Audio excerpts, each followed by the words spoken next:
Hey everybody, how's it going? Welcome back to the next video in our off-roading for beginners series. In this video, we're going to be talking about the things you want to check on your 2011 to 14 Raptor. This information will also apply to most, if not any, off-road rig. But for example, we have my Gen 1 Raptor, so let's get right to it. So I think the best way to do this is to start from the back of the truck and work our way towards the front. So starting at almost the very back, we have our shackles and springs. Something you'll want to do is just check the bolt torque on the components here. They shouldn't really ever loosen up, but if you're going to go off-road, you're going to rely on these pretty heavily. You might as well just check them. It's not hard. It takes 5 minutes. I believe the torque is 110 for these, but I'm going to go ahead and I'm going to double check every torque spec and put a little list at the end of the video explaining all the specs. Moving forward, we have our rear brake lines. Just make sure that there's no leaks coming from any of the brake lines. Make sure everything looks nice and tight, nice and dry and secure. No scraping, no scuffs, no frays. And these are brand new, so they should be perfect. We've also got our brake rotors. Now, a lot of people don't know this, but you can actually get special tools to measure brake rotor thickness. These are brake rotor calipers. These are Harbor Freight ones. I got to get new ones. They're kind of old, kind of worn out. But you can just check your brake rotor thickness. It's recommended you do it in a few different spots around the brake rotor, just to get an accurate measurement. Our brake rotor thickness is 20.51 millimeters. I don't know if that's in spec or not, but I can Google it and I'll put it in a list, as well as the torque specs of rotor thickness, pad thickness, all that stuff in the end of the video. We've also got brake pad thickness. Now you can tell if it's worn out or not, because your brake pads have these wear indicators, which is basically those lines on either brake pad. And when your brake pads wear and it wears past that line, that's when you know you need new ones. Obviously, everybody knows as well, your brakes will squeak if you need new pads or rotors as well. So they'll kind of let you know if you need to have them replaced. We've also got our rear pumpkin cover or diff cover, whatever you want to call it. Now, this is a refillable one made by Spicer. Ford Performance has very similar ones. They buy these and rebrand them. I'm sure you've seen those on the market. Basically, the way you use it is you would unbolt this bottom fill plug, fill it with oil till it drips out, normally about 4 quarts with this differential with this cover on it. And then you, when you need to drain it, you'd unscrew this bolt. Now there's a torque spec, I think it's like 22 foot-pounds. Again, I'll put that in the end of the video. 22 foot-pounds for any of the drain bolts. Now, if you do have one of these for your truck, you might wonder what is the 2 different fill ports for and why is there 2 of them in the first place. So if you have a stock ride height or slightly lifted truck, 1 inch or maybe 2 inches, you would use the bottom fill port until oil or gear oil drips out, and that would be how full your truck differential should be. If you have a crazy lifted truck like 6 or 8 inches, that's when you'd use the top fill port. That fill port, basically when you lift your truck up, your pinion angle will change, and that becomes a more accurate measurement of what's considered full in terms of differential fluid. Moving forwards into the truck, we've got our drive shaft. Make sure that the drive shaft is nice and secure. There's going to be a little bit of play in the transfer case area, but that's perfectly normal. Obviously, you just want to check these U-joints, make sure there's no excessive play. And I just installed this, so I know for a fact that this is perfect, because I checked everything before I installed it. I had to take it out because I painted my rear axle.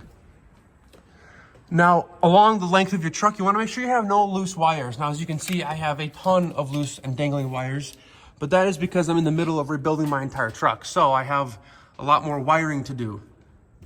If your truck has any loose wires, I really recommend zip tying them before you go in the dunes. Now moving back to the rear shackle or rear of the leaf spring area. Check your bolts, make sure everything's nice and tight.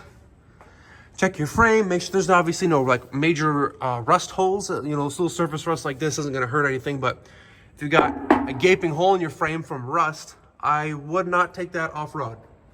Matter of fact, I would encourage you to please see a professional and get that fixed. Going along the driver's side of the truck, you have your e-brake cable. Make sure this is nice and in good condition. When you park on a hill, if you're on an angle, you're gonna wanna rely on your e-brake to hold your truck in place.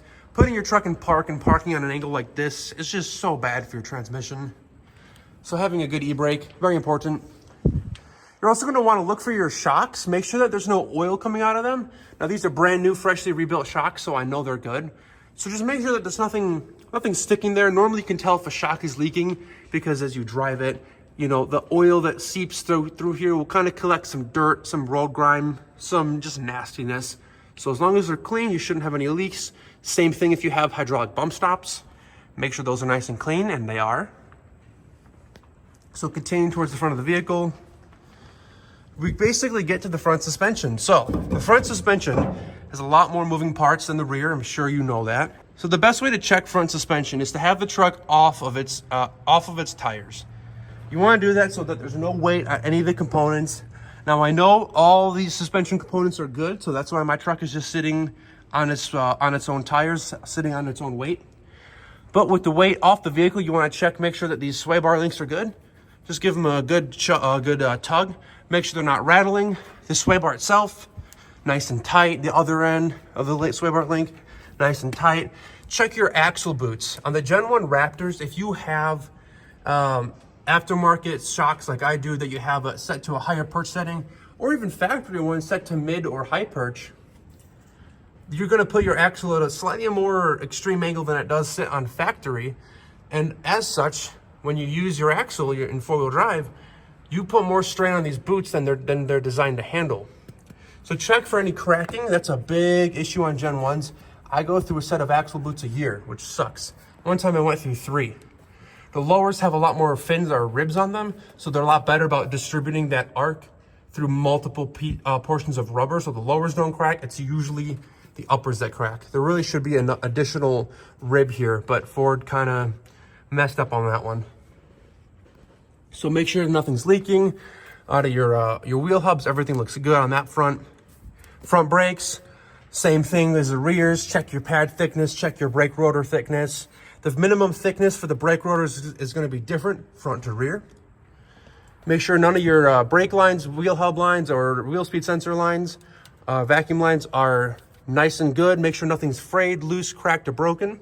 These all look to be in good condition. Nothing's super tight. Everything's nice and loose, just like it should be. Same on the driver's side. Everything looks good. Just a little bit dirty. Make sure you have no oil leaks. I just have a ton of sand.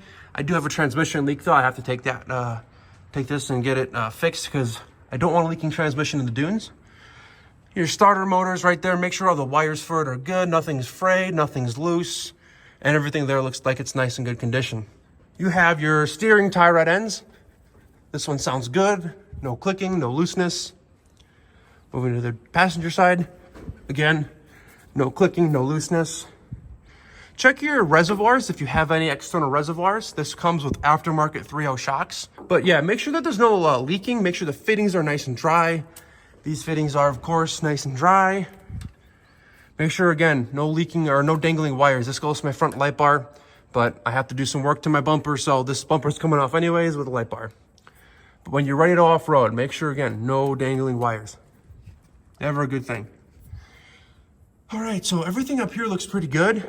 It would be best to check the uppers, make sure that nothing's loose on there, but to do that, you have to have weight off of the vehicle. That would also allow you to kind of shake your wheel back and forth, make sure your wheel hub is nice and good, make sure nothing's loose there. Now, meat and potatoes of the truck, the motor. Under this rubber cover, you've got the bottom end of the motor. Make sure all your lines, all your coolant lines, oil lines, everything here is good. You've also got your power steering system here. You don't want that leaking, especially in the dunes. Power steering is a weak point on these trucks. So if you got an aftermarket power steering cooler, good for you. I gotta get one. On the driver's side of the truck, you've got your oil filter. Make sure that there's no oil leaking. Looks like there's a little bit of grime, but no actual oil dripping down there. Check your oil level before actually going in the dunes. Not a bad idea. At least before making the trip up to the dunes, you know. Everything looks good. Nothing super wet. Just a bunch of dust from the mileage of this truck. I don't see any leaking on the motor. All the pulleys look good. The serpentine belt looks good. No cracks on anything. And there we go. That's really all you need to look for on these trucks, at least from the underneath perspective of the truck just sitting here. You do have other things you want to watch out for when the vehicle's actually moving. So before you go off-roading, you're also going to want to just take it for a quick drive, pop it into four-wheel. If you hear anything that sounds like, for lack of better terms, like that, if you hear that while you're driving from your front end, it's these IWEs on your truck. IWE is your front locking hub. On the Gen 1 and Gen 2 Raptor, it's operated with engine vacuum. So if you normally hear that sound, get it fixed. A common cause is a check valve, which I will show you just right now. All right, here's the engine bay of my Gen 1. Apologize that it's a little bit dirty. The last time this truck drove, it was in the dirt. So here's the check valve. It's right on the brake booster. You can see that hose right there is part of the check valve. The check valve itself is that little blue and white piece right there. Now that normally goes bad. Every so often you have to replace that. It's pretty easy. It's like a $10 or $20 part on Amazon. You just pull the vacuum lines off, take the old check valve out, put the new assembly on. It's pretty easy. The Gen 2 Raptors have a similar part. Looks the same. It's in the same location, but it's not identical. So you can't just buy a Gen 1 part for your Gen 2 and vice versa. But all 09 to 14 F-150s have the same part, and all Gen 2 Raptors have the same part there. It's not a hard fix, but it is important.